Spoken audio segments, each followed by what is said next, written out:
Okay, the other guy. So I had two guys. I really like. I mean, I don't know if he's even a young player at this point, but Owen Rockall impressed me last year. He doesn't do. He doesn't like take over games, but he's just always a threat. He seems to see the floor very well. He seems to have that natural IQ, kind of able to just kind of read what's happening. And they don't have a fantastic team. They don't have, in terms of the Super League, they're relatively still developing, let's say.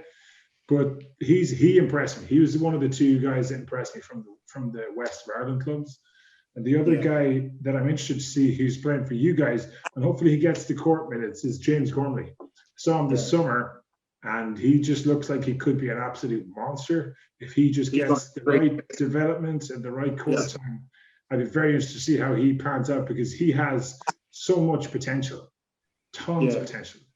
But everybody has said that to me, that they don't know if it was a good idea for James to come to us because he's playing behind Jason and this and that. It's up to. But if you look at it, like Jason, even the year that he won Player of the year before last, like he's only playing 26, 27 minutes a game. You know what I mean? And so if James is rolling, and this is how Mark works, if James is rolling, like James might play 28 minutes and Jason might play 13 or 14. And that's, there's no egos on our team. Like, I've been, quote unquote, the second American for the last few years for Temple O. But if it's a game where, I got it going, I'll play 30, 35 minutes, no problem. And whoever the other American is, like, it's just something that goes unsaid, with our squad. So I think James is going to have a great year. Yeah, it's interesting you say that, because I can tell when you're playing certain teams, as you can only have one American on the court, which we might just jump on for a sec as well. Woo, don't get me started. So we'll come back to that in the last point. I have a last point here, and then we'll jump into the fun part. So just on that point, very quickly, you can tell that Mark, like against us, for example, he wanted to kind of get the ball inside. So he let the one American that was on the court be Towns, because that put pressure on our defense internally or inside. So I could tell that, like, you weren't able to get on the court as much because he wanted to so he's just a matchups thing. He'll play the players based on matchup, right? Yeah, 100%. Yeah, which is smart, which is the right thing to do, especially when you're limited with the rules. Yeah, but it takes a lot of checking your ego at the door to be able to deal with that. You know what I mean?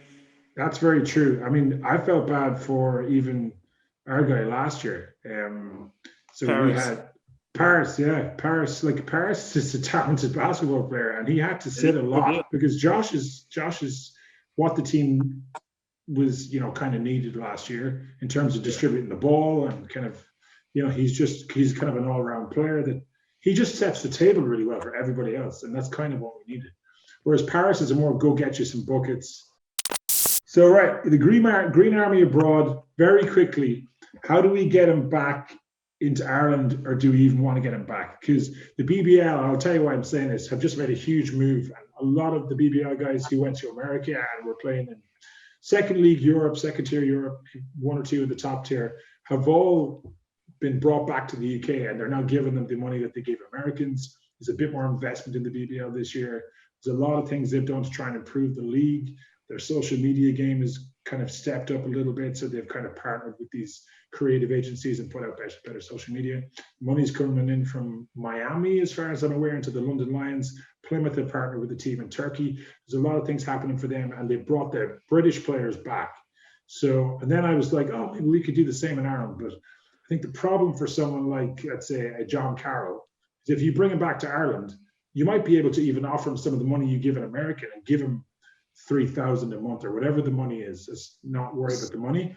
But then the problem is he doesn't get the same development that he would get in, let's say, the league he's in now is like a lead gold. So you can give him the finances, but you can't give him the development that or the opportunity to maybe pick up a top tier team in the ACB in Spain or something like that. That's how I see it.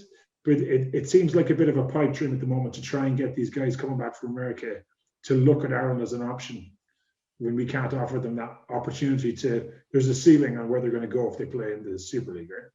Yeah, and I think part of the reason that I know I'm really close with Adrian O'Sullivan, and so the money has never been the motivating factor for him going away.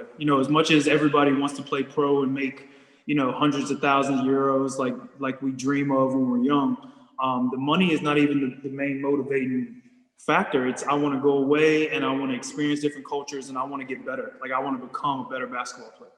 You know what I mean? So, like, if we could make these players better when they come here, 100% they're going to stay here.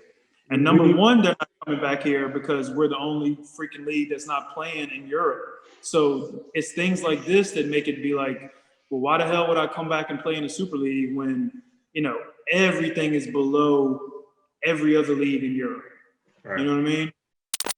Neil, any thoughts on, around bringing Irish players back? I think it's not the right situation at the moment. Yeah, well, again, finances is always a thing. It's not the most heavily financed sport in the country.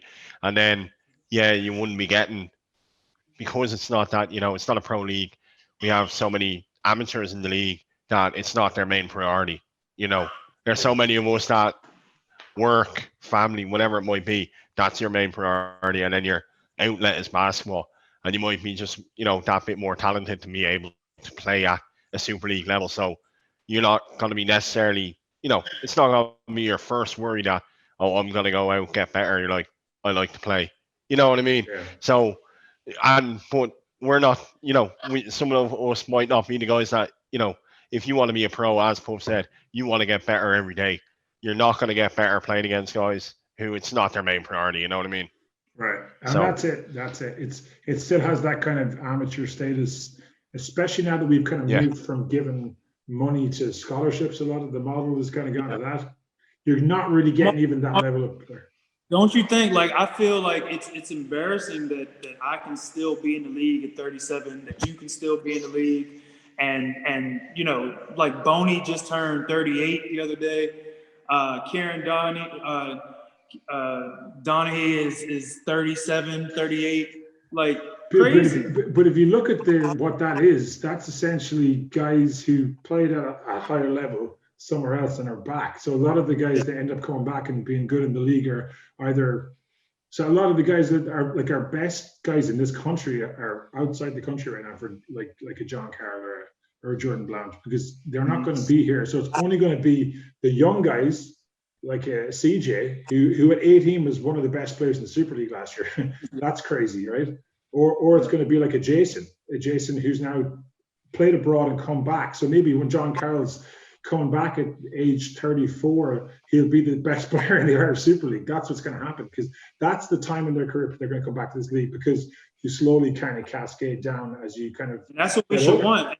Now, it's perfect situation. So Jason is, 34, 35 now, and now we bring this young 20, 21-year-old 7-footer in. So now it's like, okay, you've done all of this with the game. Can you give that back to the younger generation? You know what I mean? So maybe he gives James something like that, and if James wants to, he can go away and, James can make money playing basketball. Yeah, he could. He's special, man. He's going to be a special player,